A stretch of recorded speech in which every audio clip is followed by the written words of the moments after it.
Hello, ladies and gentlemen. It's an honor and a privilege to be hosting the first of its kind Sashakt Talkies session where we interact with well known personalities who've defeated a deadly disease like cancer. I am Suhail Mathur, your host for this session. I'm a best selling author of two books, The BHAIRAV Putras and Hunt for Rama's Bow. I've been a TEDx speaker, and I currently run one of India's biggest literary agencies, the Book Bakers, which has represented more than 600 authors till date. I also feel, on a much lighter note, that I am one of the best choices to host a session on cancer because, well, that has been associated with me since the time I was born. Because, well, it happens to be my son's sign. But that's about me. Today, we're going to talk about someone who has not only fought the battle with cancer, but has also defeated it nicely, well, and proper. As we say in Hindi film parlance, achhi tarah dho dala. So before I move further, I would request all of you to take a look at this AV and then we shall meet the wonderful personality in question.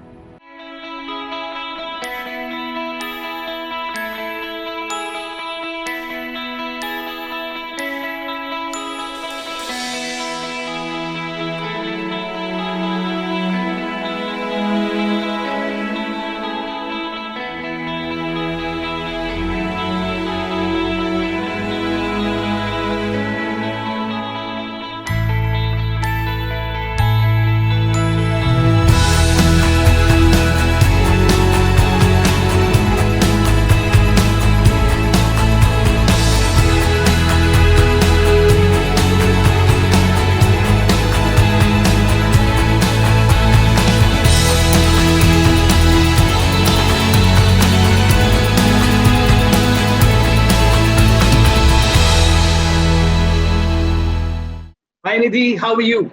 Good, Suhail. Thank you for having me, first of all. And you just rare. I saw what you do, a diverse personality. Thank you so much. It's an honor and a privilege to have you over here. Someone who's had such a wonderful life, and you're such an inspirational personality for so many people. So I'm sure that as we take this interview forward, there'll be a lot for many people to learn and get inspired by. When you're managing so many things in your life, both as a mother and as a professional, uh, how does one deal with something when one gets to know that you're diagnosed with cancer? Of course, it's not something that is easy to know and deal with, but just take us through the journey as to what was your reaction when you first got to know. What were the symptoms like, and when you got to know, how was it? How did your family react? How did they support you in this endeavor? Okay, Suhail. Now, what happened was, in my case, I would say my body was giving me symptoms. It was showing me, it's not exactly symptoms, the right word. Perhaps I would say it was giving me signs which I ignored. There was a nagging for a few months. I felt there was not something right with me. Well, I was physically okay and I was doing everything and having my normal life. But something was Sure. there which I guess, ignored. So finally, when I realized, well, it's time to see a doctor. Then first I confided in my husband, and as we all are, I'm so positive, and we don't think it doesn't happen to us. It won't happen to our family. So even he said, well, no, it's just maybe, well, we go and see a doctor, but I'm not sure. I'm sure it's not something, to be scared of. Yeah. It's a benign thing. So we said, okay. So when we finally went to the gynecologist, she saw it, and then she said, well, run along, get your test done, because she was looking at something not very nice. So I said, okay. So when we went there, got my test done, and it finally happened. Well, the news was there, which was not at all good news. The diagnosis was there in front of us. The initial, I will say, nobody is ever prepared for this kind of thing, Correct. because it's just something that happens. What they say in Hindi, कि अचानक से it falls on your head. So the initial 1 minute, I think, or the initial 5-10 minutes were like total disbelief. Well, it can happen to me. How? Because I've been reasonably active. I do gymming. I used to run around. I know the normal stuff which everybody else does. A reasonable lifestyle, not, I would say, bad lifestyle. Anyway, so then after the initial thing, we just decide what to do. Thankfully for me, I was blessed. I have this friends of mine who are doctors. He's Dr. Mukund Khaitan. He works in Gangaram. And his wife, Kirti, Dr. Kirti, she works in BL. She's the gynecologist. So the first thing we did was to call them up. And we told them, well, this is what it is. And they said, well, we know what to do now. So I just completely, surrendered to them. I said, okay, now you know what you want to do. So they said, okay. So they got in touch with Dr. Harit. They arranged my appointment. They scheduled the first appointment that I would get was Monday morning. So we went there and I packed a small stroller for myself. And this, I was going with intention. I'm going to get my test done. And then by the time I'll just get my surgery done and come back. But it didn't happen like that. Dr. Harit said, well, no, it doesn't happen like that. You just can't, you can't have the reports and then go straight wheeled into the OT. We'll get a series of tests done. So Monday morning, I started getting my tests. Late in the evening, I got my results. And Tuesday morning, I was wheeled in. And now, at that note, before I go forward, I would say one thing. This is where people should not make the mistake which I do. Please, please do not, when your body is talking to you, it is signaling you, please pay attention. Don't ignore it. Don't just brush it. Oh, nahi, mera to vehem hai, kind of thing. No. Usually, and it always helps to do self-examination, which I was not doing, obviously. Otherwise, maybe I would have caught it a month or 2 months earlier. No, not that it would have made a lot of difference, but still, it's always better to do that. Of course, the sooner the better. We see a lot of counseling sessions that happen, be it in hospitals or otherwise, and you yourself have been at the forefront of several such initiatives. So what, if I was to ask you, say, what would be the 3 most pertinent advices that you would like to give to, anyone who's undergoing chemotherapy or radiation? What would the 3 best advice be? The first thing that I tell all patients I meet is, this too shall pass. It's on a spiritual note, agreed. Correct. But it gives hope. It gives hope because that's the only thing as of now that, they have it. True. They have to understand that it will not be easy, but it's just this minute. If you're undergoing the feeling, if you feel that you're going to throw up, if you feel nauseating, remember, it is going to be over. It's not going to be there forever. And when they're all by themselves, then it's not easy to tell yourself, oh my God, कि अभी ये खत्म ही नहीं होगा. But then there are other people who come to you and then you see that, oh, this person has been through this just recently, say like 4 cycles ago, she was there where I was and now she looks okay. So it means if this person can overcome it, even I shall. So you have to repeat this mantra again and again, this too shall pass. The second thing, what I tell all of them is that to take each day as it comes. The treatment of cancer, Suhail, is a long treatment. It is not easy. There are so many issues. There are blood tests which need to be done. And when you get the results, there is a lot of anxiety, lot of anxiousness, lot of angst from time to time. You have emotional problems to deal with. You have financial issues to deal with, And then the visits to the doctors, it's not easy. Commuting is difficult. House help is difficult. You have jobs which have been put on hold. Maybe your employers give you a very tough time. There have been school teachers who have been told, get well soon, and they are sent flowers, but they are not given the month's salary. Yeah. So there's so many things to deal with. This is like horrible. It's a horrible time. So don't think about what will happen 2 weeks later, what will happen in the evening when I get my result. You have to focus in the moment only. Think only of now. Now I'm going to drink my 1 liter bottle of water. What I'm going to eat next, I think about in the afternoon. So that's what I tell them, the second thing. And third important thing, it's okay to cry. It's okay to give a vent to your emotions.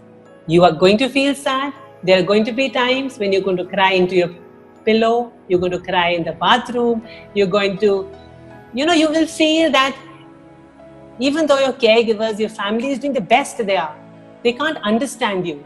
So there are moments when you're going to feel sad. Do not think why I'm being a burden on them and I should not show my crying side. It's okay to give a vent to emotion.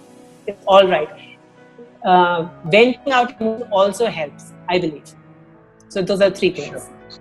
Very practical tips, and I think this would give a lot of hope and encouragement to anyone who's battling this at the current moment. So Nidhi, I'd also read that you started an initiative where you provided wigs for people battling this, which I thought was an absolutely fantastic thing, because again, as you mentioned, that stigmatization often happens in India.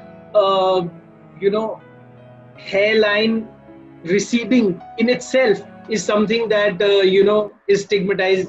We've had, even in normal scenarios, two back-to-back movies, and Pala and Ujra Chaman coming out, which took a slightly comical look at the same, but that was just about premature balding. But in scenarios where you're battling ailments, I think providing that is such a relief for so many people. So how did that idea come about, and how does one go about it? Because I'm very interested to know that these are things that people think about. Arey yaar, aisa karna chahiye, waisa karna chahiye. But you are someone who's actually done it. So how did the idea come about, and how did the execution of the same come about? Okay. What happened, Suhail, was when I started losing my hair, then obviously the first thing which comes to your mind is to buy those bandanas and to buy those scarves, which they're available in plenty, and beautiful ones are there. But then also there was a requirement of a wig. Now, you have two options available in the metro cities, in Mumbai, Delhi, Kolkata. If it's a planned thing, you can get your hair on chopped off, and they will make a wig out of your own hair, out of your natural hair, which is very good. It sounds very nice. But unfortunately, there's a price tag of 25,000 rupees to it. Okay. So, which is not a very small amount. True. So, okay, so then, I for one decided I don't want a wig, it's okay. I'm very happy wearing nice bandanas and whatever. Sure. But then, my sons were young. Then they were both in school, one in 11th, the other one in 7th, and they were not very comfortable, I could see, with the idea of my visiting their school in that shape. So I said, okay, fine, I'll buy a wig. I bought a wig for myself. It cost me 12,000 rupees at that time, which I thought was quite a lot, But anyway, I paid the money and I bought it. I wore it for a few times. I maintained it well, and then it just went inside a box. So when I went to my next visit to get my chemo port flushed, and to get my ultrasounds done, then there was this lady. She was asking everybody, "Ke wig kahan se milegi?" and whatever. So I had to ask her, "Are you okay with the idea of wearing somebody else's wig?" She said, "Haan, agar wo good condition mein hai." Or I said, "Haan, you can use my wig if you want to." And she said, "But aapko chahiye to nahi?" I said, "Now I don't use it anymore. So if you want, you can take it. But I'm going to give you," she said, "what, money?" I said, "No, I don't want you to pay me anything for it. The only thing I want you to do is wear it safely, take care of it, and after you finish your treatment, after you think you don't need the wig any longer, please give it back to me." And she said, "Okay." And she was very happy about it. And then I forgot all about it. So once I started visiting the support group thing happened and fell in place, and the counseling happened, then I remembered that there was this lady. I got in touch with her again. So I told her that, "Have you finished using?" She said, "Haan." I said, "Do you mind giving it back to me?" And she said that wo to meri almari mein padi hai. So I said, "If you're not using it, please send it back to me." And she said, "Okay." She couriered it back to me, and I got it sanitized nicely. And then I took the wig back to the hospital where I work now, where I do voluntary counseling. And there was this lady. She was very down and under. Why? Because even though she was not going to lose her hair very soon, there was surgery to follow and then chemo. But the very thought of losing her hair was very, very daunting to her. And she didn't want to spend the money to buy a wig. So I again offered her that, I said, I have a wig, do you want to use it? And she said, yes. So after 2 instances, I realized that, well, if 2 people have benefited, it's high time to make a wig bank. There are patients who finish using their wig and just put it inside their cupboards. So we floated a message around and told everybody that if they have their wigs, please bring it on your next visit to the hospital. So whenever they came back to the hospital, they brought their wigs and we wrote their names and everything. And that's how the wig bank was formed. Nice. And yeah, so we don't charge them any money. We only ask them to get it. To do the sanitization of the wig themselves. We don't do that. And then after we note down their names and their address and whatever, so once they finish using the wig, then they can give it back to the hospital. And the advantage is because there are wigs from different patients, and so they have a choice whether to sport long hair, short hair, or whatever the kind of hair they want. Wonderful, wonderful. So basically, where there is a wig, there is a way. Yeah, I would say that. True. So, you've had so many experiences, I'm sure, your own as well as while you were counseling people. Just for our viewers, if you'd like to mention some of the positive experiences that you've had wherein, you were able to transform the mindset of some person, who was earlier maybe reluctant to go in for this or was a reluctant performer in, meetings, but your advice really changed their outlook. I think if you could mention that, it will give, our viewers both sides of the spectrum. Firstly, their perspective where they were, they had slight inhibitions and how you spoke to them and made a difference to their life. Okay. The first side, there are so many people who come up with, they've come for a first opinion to the doctor. And at that point of time, they are told, that you have to go through these 3 things. And they said, okay, and we'll come back. And often they don't come back. Because why? Even though it's outside the scope of this interview, still I'm going to mention it. There's an alternative medicine which runs parallel in India, which unfortunately a lot of people do go into. And it's not, I'm not commenting on good or bad it is, but yes, you should try and stay away from it if you want to really save your life. So support group comes in this place, first of all, that's the first stage. For people who are reluctant to undergo the treatment, why? There are 3 concerns. Point number 1, people often feel that the multi-specialty hospitals or the doctors are minting money. They're making their money that if after a mastectomy or after a lumpectomy, the question is, गांठ तो हटा दी है, हमारा स्तन तो remove कर दिया है, तो अब क्यों करना है? अब क्यों हम करें? वो जगह तो खाली हो गई. So why should I go in for chemotherapy? It is important to explain them in detail. Why is it required? And then why do you need radiation? What will happen to the localized area? I'll not go into all the details. So those small things, if you explain them in detail, and if a patient is talking, or if a former patient, survivor is talking, so it makes a lot of difference rather than the doctor talking. Because they understand, you have to make them understand that I don't have a vested interest. I'm not on the payroll of the hospital. Nobody's paying me a salary. So Correct. My only interest is in your well-being. Right. Yeah. So my interest is only in your well-being. So they will then start listening to you. And I would say 90 to 95% of the time, they get influenced by you and they complete the full treatment, which at times they tend to leave behind. On the other hand, what you're saying, there are people who don't listen to you at all, who think, that what she's talking is because she has means and she can afford it, or whatever the reason are, that I'm not going to listen to her, and why should I listen to her? So there is a challenge, because at the end of all this, a counselor can only extend a helping hand. Yeah. To actually take that helping hand will depend on the patient herself or himself. Of course. So it's a tough job, but you have to do it to the best of your ability. Yeah. You can only take the horse to the water. You can't make him drink. Yeah, absolutely.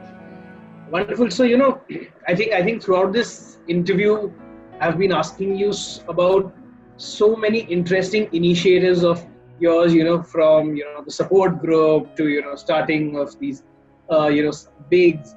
But, I just feel that probably this interview can continue, but your initiatives will not stop, because there is one more initiative that you have undertaken, which you'd like to discuss, which is a walkers group that you have, right? And that is something that I felt was pretty interesting too, because I would of course ask you the reason behind it, but why I felt that it was, a wonderful idea was not only because You've already made the mind healthy by infusing confidence in them, to overcome this ailment, but you also keep the body healthy via this. And when so many people come together collectively and share their stories, it generally infuses confidence into one another. So that was my takeaway, but I would want to know from you, how did you come up with this thought process, and how are things currently panning out for the same group? Okay, studies have shown repetitively that again and again that physical exercise is very important, plays a very important role in the recurrence of a cancer patient. So it plays a very vital role. In fact, physical exercise is important for all of us, but especially in the case of your cancer patient. Recurrence is a major challenge, which never goes away all through life, unfortunately. You try to put it on the back burner, you try to modulize your thought process, but this nagging fear, it's always there. Initially, in the beginning, it's like a big monster. Slowly, you start pushing it away, but it will be there for you. So what happens then? How do you tackle this? So since you know that physical exercise is important, and everybody knows, it's not that I am speaking something new. We all know it. It's like as old as, the sky is blue. The problem is that you need to handhold people. Yeah. And since during my treatment, I realized that I was doing the normal work, and I started walking. And I used to walk. Initially, walking was not easy because after neuropathy, your legs just don't support you. They hurt, they pain, they ache, you can't stand properly. There are a lot of problems. But still, that I realized was the easiest form of exercise, rather than gymming and whatever. So that's how I decided, and how the digitalization, in this world today helped me. I said, now let's put this to use. So we all have phones. We all use phones. I don't think there's a single person who doesn't use a phone. And there are plenty of free apps downloaded everywhere. And even on your phones, you have these app trackers and everybody has. But the thing is that we do it for a few days, for a week, and then we leave it. So if you have a group, where you just decide that everybody just is going, at the end of the day, you're going to post the number, you take a screenshot of the number of steps you've completed in a day and simply post it in the evening. Yeah. It's all what you're going to do. So it's a healthy competition. Yeah. It's a healthy motivation. And also at times there'll be other people who can slightly reprimand you politely, encouragingly, that, well, you haven't been walking, what's up, are you okay, what's the matter? You will get a chance to open up. And somebody is there to pull up your socks.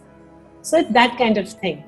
So I always the whole thing is, Suhail, about interaction, involving people, because otherwise you can't afford a personal psychiatrist or a psychologist all the time throughout your life. So everybody help each other. So once caring is sharing. So when you help each other, and the very strange and very nice part about human species is that we want to help. Everybody wants to help. That's what I realized in life. But we don't know how to do it. Yeah, true. So if we can, everybody wants to extend a helping hand. So if we can do that, it's a very nice feeling, to helping others, which I realized myself. Helping, yeah, of course. You've been a champion. It's very nice, Yeah. So, so it's how the Walkers thing initiated. So that's what. Super. Now, so my takeaway in a very fun style manner would be that ये group आपको motivate करता है और motivate नहीं होने देता है. Exactly. Brilliant. Now speaks an author. Yeah. So, we've had a fantastic conversation. I think people would have learned a lot. People would have been inspired a lot. So now that, we have spoken a lot about it in detail, it's time for some fun and games. And to end this session on a lighter note. So neither do I drink coffee, nor is my name Karan. But what we can do is, it's a Sunday and my name is Suhail, so we can call it Sundays with Suhail. So I'd be asking you some questions, and you have to give quick answers to them. They can be detailed answers for sure, but you have to respond quickly. So it's Okay. very simple. All And right. remember, the good thing is that you're not competing with anyone over here. Not that you're winning any prize either, but still. Okay. So here I go. So Nidhi, your favorite actor? Favorite actor? Yeah. Aishwarya Rai and Deepika Padukone. Oh, nice. That's great. Your favorite film and why? Film, the favorite film would keep changing, but an all-time favorite film, this is Doubtfire. Oh, nice. Yes, that is such a wonderful, sweet movie. Your dream destination, a destination that is your favorite that you've been to, and a destination that you would like to go to. The destination I've been to is Meghalaya, Shillong. It's very beautiful, and Goa. And the dream destination I would love to go to is the Alps, Switzerland. Oh yeah, the Swiss Alps, absolutely beautiful. Switzerland's beautiful, totally. Your favorite book? Okay, favorite book also changes. It's okay, you can avoid mentioning my book. That's fine. I won't feel that. Okay, the all-time favorite book would be Cain and Abel. Okay, nice. Cain and Abel is a fantastic book. Now choices then, Facebook or Instagram? Well, I have not used Instagram, so only Facebook is the option for me. I'm not on Insta.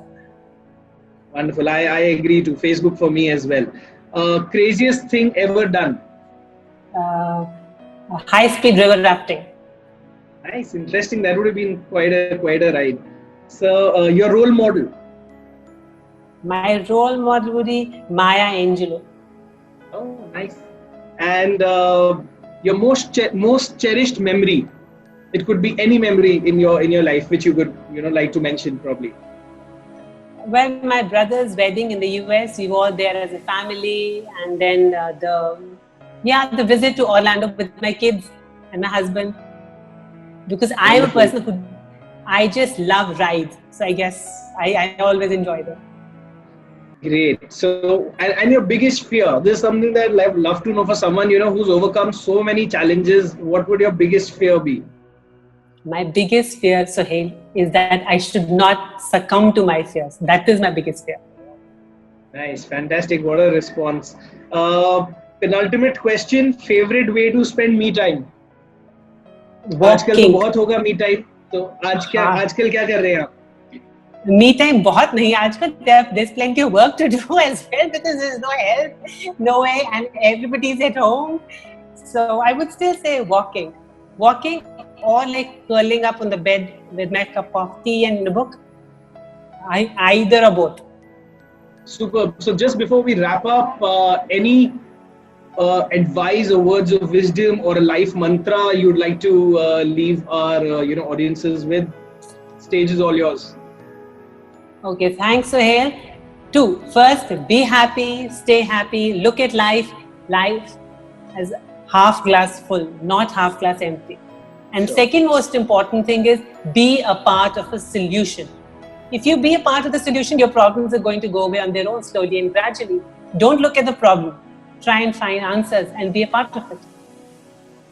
Lovely, superb. Thank you so much, Nidhi, for your time. It's been a very, very invigorating session. I'm sure everyone who's seen it has learned a lot from it, and I personally have. It's been a pleasure interacting with you, and I look forward to many more interactions in the future. Ladies and gentlemen, that was a highly invigorating session, and as I always say, that if you are suffering from any ailment, you're allowed to scream, you're allowed to even cry, but you're not allowed to give up. Because always remember, tough times don't last, but tough people do. On that note, I, Suhail Mathur, would like to bid adieu to all of you in what has been an absolutely wonderful session of this superlative series called Sashakt Talkies. Stay tuned for many more, because there are many more cancer survivors whose stories will inspire you, and those should not be missed at any cost. Cheers and take care. Hi, I'm Nidhi's husband Vikas. Let me narrate a short incident which tells how Nidhi battled with her condition from day one and how she tackled it. Well, this incident was narrated by her chief surgeon at Max Saket. When she was taken into the surgery room, she wasn't worried or scared, and she straight away told the doctor, "Hi doctor, how are you?" And he was taken aback a bit, because normally they are the ones who would tell the patient, "Hi, how are you feeling?" and so on. And the surgeon never forgot her attitude at that moment. And when the next day after the surgery, he came for a visit to take a round, and he asked, "Where is that brave girl? I would like to meet her." Everybody was wondering who's the brave girl he's talking about. And then he narrated that incident, and said that he's not going to forget it, that how she was so cool inside the surgery room just before her general anesthesia was about to be placed. So this is something which describes how Nidhi was so ready and strong from day one to deal with her problem, and how she quickly came out of it and went from strength to strength.